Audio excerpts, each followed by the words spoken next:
Hoy vamos a hablar sobre la herramienta Hibernate. Para ello desarrollaremos temas relacionados a su funcionamiento, qué es, cuáles son sus ventajas y desventajas, y al final del video vamos a realizar una breve explicación de su implementación con ejemplos. Bueno, nosotros somos el grupo 113, que está formado por Aldana Prieto, Natalia Barrio Nuevo, Ignacio Díaz Orlandi, Azul Bassoni y quien les habla, Ana Paula Quiroga. El objetivo de este video es poder realizar una explicación de forma efectiva y más clara sobre el tema elegido. Como alumnos, poder involucrarnos con la asignatura y finalmente mantener la motivación durante todo el proceso de aprendizaje. Comencemos. Hibernate es un framework de persistencia open source, es decir, de código abierto, que nos facilita a la hora de trabajar con tablas relacionadas entre sí y nos permite convertir datos entre el mundo de la programación orientada a objetos y el mundo relacionado a las bases de datos. Esta herramienta agiliza la relación entre la aplicación y la base de datos. En la práctica, se crea una base de datos de objetos virtual sobre la base de datos relacional de nuestro sistema. Esta técnica anteriormente mencionada es conocida con el nombre de ORM por sus siglas en inglés, Object Relational Mapper, y consiste en traducir nuestras instrucciones en lenguaje de programación que estemos utilizando en una sentencia SQL que es capaz de ser reconocida por el gestor de base de datos y viceversa. ORM es más que una pieza de software que nos permite interactuar con la base de datos sin necesidad de conocer SQL. Además, nos permite concentrarnos 100% en el lenguaje de programación backend. Una ventaja del ORM es que se puede relacionar con diferentes gestores de base de datos, por lo que si en un futuro es necesario realizar un cambio del gestor, no habrá mayor problema. En contraposición, si se necesita realizar consultas más complejas que requieran varias tablas o operaciones, el ORM no puede generar sentencias óptimas para el gestor, por lo que sería mejor realizarlas desde el SQL y luego convertirlas en objetos, por lo que no se debe abusar del ORM. Acá hay un breve ejemplo de ORM. Arriba está la sentencia SQL, el select, que del objeto profesor va a traer el ID y el nombre. En HQL se va a utilizar eh, el método list, que va a traer un array de objetos con tantos elementos como propiedades hayamos puesto en el select. En este caso, 2. Retomando con Hibernate. Este nos proporciona capacidades de obtención y almacenaje de datos, de base de datos, reduciendo el tiempo de desarrollo. Hibernate asocia tablas de base de datos a una clase Plain Old Java Object, por sus iniciales en inglés, POJO. Son similares a la Java Bean y pueden acceder a sus propiedades a través de métodos setter y getter. Hibernate se encarga de la sentencia SQL y libera al desarrollador del manejo manual de los datos, manteniendo la portabilidad pero incrementa el tiempo de ejecución. Hibernate es como un puente entre dos modelos de datos. Hola, soy Natalia y voy a hablar de lo que es JDBC, Hibernate y JPA. La mayoría de los programas hechos en Java usan bases de datos relacionales, como MySQL, PostgreSQL, para guardar datos que procesa la aplicación. Pero conectar una aplicación Java con una base de datos no es un proceso fácil. Se necesita tener en cuenta el pool de conexiones, el mapeo de los Java Objects a tablas de la base de datos, entre otras consideraciones. Por suerte, hay varias librerías y frameworks que se pueden utilizar para hacer este trabajo más fácil. Por ejemplo, iBatis, Hibernate, TopLink, entre otros. La primera forma de conectar una aplicación en Java a una base de datos es usando la herramienta JDBC, Java Database Connectivity. Podemos decir que JDBC es un puente entre el mundo de Java y el mundo de la base de datos. Para poder trabajar con JDBC tenemos que importar un driver de conexión a la base de datos que usamos a nuestro programa. Si trabajamos con Maven, esto lo vamos a ver en forma de una dependencia. Para trabajar con JDBC, tenemos que escribir la consulta SQL para cada operación CRUD que queremos realizar. Entonces, ¿qué pasa si se agrega un campo en una entidad? Sí, significa lo que piensan, tenemos que ir a cambiar eso en cada consulta que ya escribimos. Otra desventaja que podemos pensar de JDBC es que el código que obtenemos es muy largo y puede que haga muy poco. Esto deviene de, por ejemplo, tener que utilizar bloques try-catch para manejar las excepciones chequeadas. Aquí vemos otro ejemplo de manejo de excepciones con la conexión a una base de datos. JPA o la Java Persistent API intenta arreglar las deficiencias de JDBC. JPA es una especificación, una técnica estándar que indica cómo se debe realizar la persistencia de los objetos en programas de Java. Fíjense que destaco la palabra especificación porque JPA no tiene una implementación concreta, sino que, como vamos a ver, existen diversas tecnologías que implementan JPA para darle concreción. Una de ellas, Hibernate. Se considera JPA un enlace entre un modelo orientado a objetos y una base de datos relacional. Mientras que con JDBC teníamos que escribir para cada consulta todos los detalles requeridos para realizar una operación CRUD, con JPA, que también usa JDBC, pero lo hace más por debajo, de una manera más escondida, tenemos que especificar estos datos, sí, pero lo hacemos una sola vez cuando anotamos la clase de Java. Dado que es una especificación, JPA no proporciona clase alguna para poder trabajar con la información. Lo que hace es proveernos de una serie de interfaces que podemos utilizar para implementar la capa de persistencia de nuestra aplicación, apoyándonos en alguna implementación concreta de JPA. Podemos pensar a JPA como una interfaz y a Hibernate como su implementación. Es decir, en la práctica significa que lo que vamos a usar es una biblioteca de persistencia que implementa JPA y no a JPA directamente. Hibernate también usa JDBC para todas las interacciones con la base de datos, actuando como una capa de abstracción por encima de JDBC que nos permite implementar código independiente de la base de datos. Esto lo hace a través de su propio lenguaje HQL, que es un lenguaje orientado a objetos y bastante cercano a Java. Esto significa que una vez que aprendamos HQL podemos interactuar con cualquier base de datos. Hibernate se encarga de generar las queries que necesitamos para realizar las operaciones que le especificamos. El código se ve más limpio, más entendible, por ejemplo porque Hibernate nos provee un manejo de excepciones, él maneja las excepciones chequeadas como si fueran no chequeadas y nos evita la tarea de tener que escribir esos bloques try-catch. También nos provee una opción de agregar tablas a la base de datos, mientras que con JDBC ya tenían que existir en la base. Y bueno, al hacer uso de JPA, el código es independiente de la implementación y nos permite cambiar de ORM fácilmente. Como dijimos, Hibernate es una implementación de JPA y aquí podemos ver cómo Hibernate utiliza sus propias interfaces para lo que es la comunicación con las APIs que interaccionan con la base de datos. Y aquí vemos una implementación de Hibernate, ya esto es el código y aquí vemos algunas de las interfaces que les mostramos en unas diapositivas anteriores, ya las podemos ver acá en acción. Hibernate mapea clases de Java a tablas de la base de datos utilizada usando archivos XML o anotaciones de JPA. Permite una mayor separación de las capas de acceso a datos y de negocios. Proporciona APIs para almacenar y recuperar objetos Java directamente de la base de datos utilizando entidades en vez de queries. Manipula relaciones complejas en objetos de la base de datos. Si hay un cambio en la base de datos, solo es necesario ajustar las propiedades del archivo XML, de esta manera mejora el mantenimiento del software. Hibernate elimina el código repetitivo que implica JDBC y se ocupa de manejar los recursos para poder enfocarnos en la lógica de negocios. No requiere un servidor de aplicaciones para poder operar.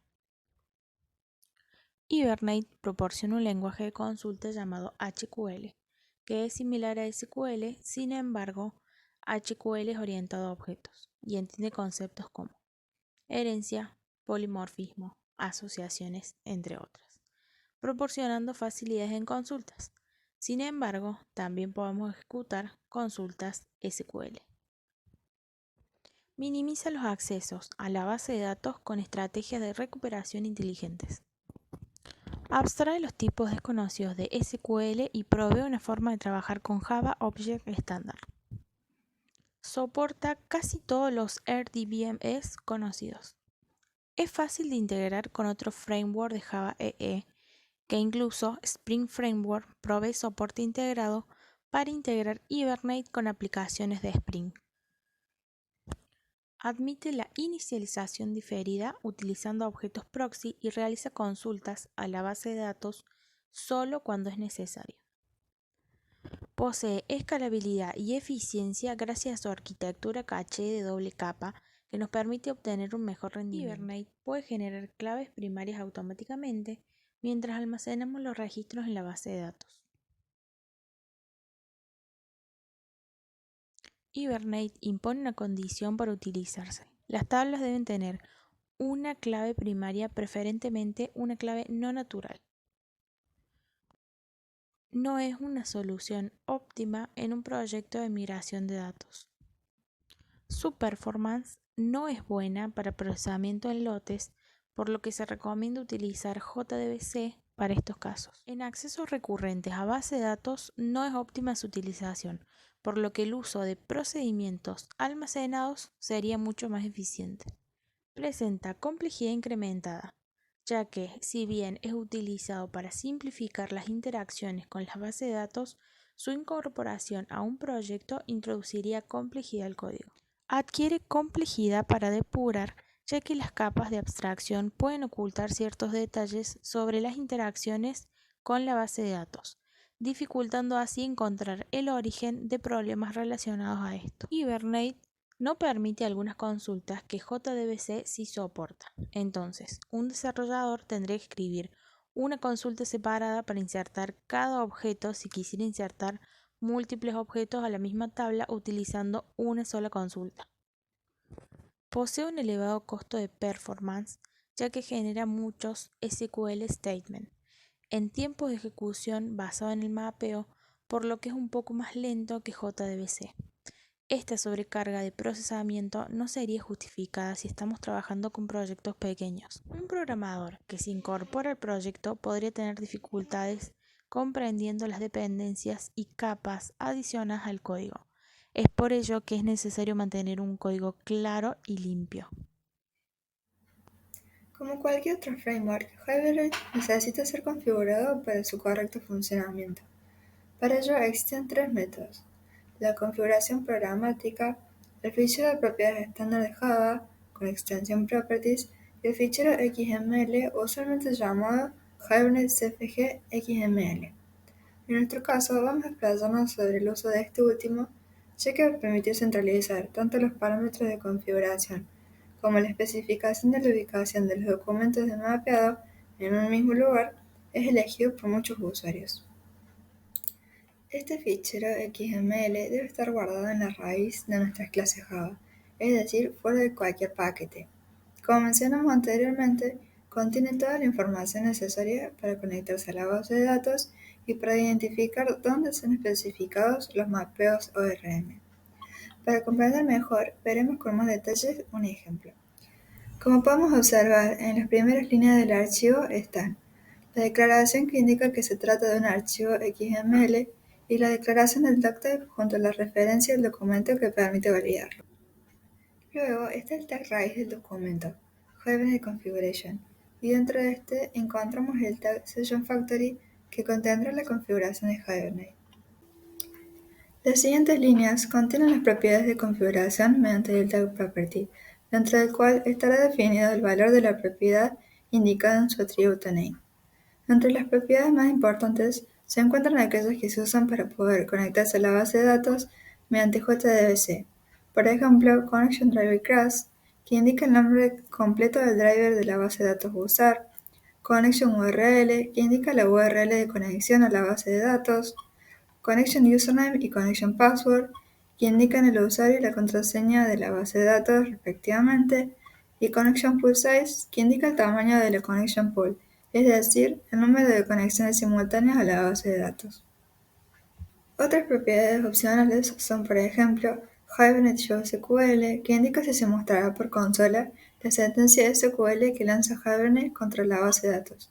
Sus posibles valores son true o false y es muy útil a la hora de programar, ya que nos permitirá entender más fácilmente cómo está funcionando. También existe la propiedad de Hibernate Dialect, donde se indica el nombre de una clase Java que extiende de la clase Dialect del paquete de Hibernate, la cual permite que se genere un SQL optimizado para una base de datos relacional en particular. Este parámetro es opcional ya que Hibernate lo puede intentar deducir a partir de los datos de la conexión a la base. En la última sección del archivo se encuentra el tag de mapping, el cual se utiliza para indicarle a Hibernate las clases que queremos mapear. Para entender su uso, primero debemos saber que para hacer el mapeo ORM, como se mencionó anteriormente, existen dos formas: con anotaciones de Java o a través del fichero HBM-XML. El mapeo denso del archivo HBM-XML, aunque implica un mayor grado de complejidad en la estructura de nuestro proyecto, ya que habrán más ficheros y debemos mantenerlos sincronizados ante cualquier cambio, nos permite mayor independencia entre nuestro código y la información de persistencia, tratándolo como dos capas diferentes. La otra opción son las anotaciones de Java, que simplifican la estructura de nuestro programa, permitiendo añadir la información del mapeo al código de la clase. Volviendo al uso del tag mapping del archivo de configuración, este dependerá de la manera en la que realizamos el mapeo de nuestra clase. Si hemos anotado la clase Java para persistirla, debemos usar entonces el atributo class, el cual contiene el nombre completo de la clase Java que deseamos persistir. Si en cambio hemos creado un fichero de mapeo HBM-XML, debemos usar el atributo resource, el cual contiene el path dentro de los paquetes Java al fichero correspondiente. Ahora vamos a ver cómo implementar Hibernate a un proyecto. Para poder hacer esta demostración, elegimos trabajar con el motor de base de datos SQL Server. Creamos una base de datos a modo de ejemplo llamada empresa, la cual tiene una única tabla clientes, con los campos ID como primary key, nombre, apellido y teléfono. Utilizamos el IDE IntelliJ IDEA en su versión Ultimate y Maven para gestionar el proyecto. Es necesario aclarar que Hibernate solo puede ser utilizado con la versión Ultimate. Luego de crear el proyecto, modificamos el POM agregando la dependencia con Hibernate y el driver de JDBC para SQL Server. Agregamos la conexión a la base de datos empresa. También agregamos Hibernate a las facets del proyecto y desde aquí creamos el archivo donde está definido el mapeo de la base de datos cuyo nombre es Hibernate. IntelliJ IDEA tiene una herramienta para manejar la persistencia y con esta podemos generar los archivos de mapeo XML y las clases mapeadas de forma automática. Nosotros hacemos uso de la misma y una vez generados estos archivos podemos comenzar a trabajar. En nuestro caso, el IDE completó el archivo de mapeo de Hibernate que habíamos creado anteriormente y generó el mapeo de clientes. Además, creó la clase cliente con los atributos y métodos necesarios. Lo que tuvimos que agregar de forma manual fueron los constructores, toString y las etiquetas de persistencia. A modo de prueba, creamos clases para mostrar distintas transacciones que debamos hacer en nuestra base de datos. Para comenzar, vamos a ir a New Cliente, en donde desarrollamos el método que se encarga de insertar un nuevo cliente a la base de datos. Primero vamos a necesitar de una interfaz cuyo nombre es Session Factory y de la clase Session. Ambas forman parte de Hibernate. Session Factory nos sirven para leer el archivo de configuración y crear objetos de tipo Session. Estos objetos Session nos van a permitir conectar a la base de datos y manipular objetos del mapeo para poder realizar operaciones CRUD. Luego, en las siguientes líneas de código, creamos un nuevo cliente, pasándole como parámetro los atributos requeridos por el constructor. Con Begin Transaction iniciamos la transacción, con Save y parámetro cliente insertamos ese cliente en la base de datos, con Get Transaction y Commit confirmamos la operación y las siguientes líneas lo que hacen es mostrar por consola un resumen de las operaciones que acabamos de realizar. debemos recordar de cerrar con el método close la session y también la session factory que creamos en el inicio de cada método. Si ejecutamos, nos devuelve que el registro fue insertado correctamente con información sobre el cliente cargado. Ahora vamos a ver cómo nuestra base de datos se ha insertado este nuevo cliente, Nicolás Báez, con su teléfono ingresado y su ID autoincremental. Podemos ver también cómo actualizar un cliente. Comenzamos de la misma manera, abriendo la Session Factory y la Session. A diferencia de que aquí, para manipular la base de datos, trabajamos con instrucciones HQL, que pasamos como parámetro del método createQuery. En esta instrucción definimos que queremos actualizar el cliente cuyo ID sea igual a 508 que tiene el cliente que acabamos de crear, modificando el apellido por González. Si ejecutamos, nos devuelve que el registro ha sido actualizado correctamente y si vamos a nuestra base de datos, vemos que se ha modificado el apellido del cliente Nicolás Báez a González. Por último, podemos ver cómo traer los datos de los clientes. Para esto, creamos una lista de objetos tipo cliente y la llenamos con el resultado de ejecutar una sentencia HQL. Finalmente, recorremos la lista mostrando en consola cada uno de los clientes traídos desde la base de datos.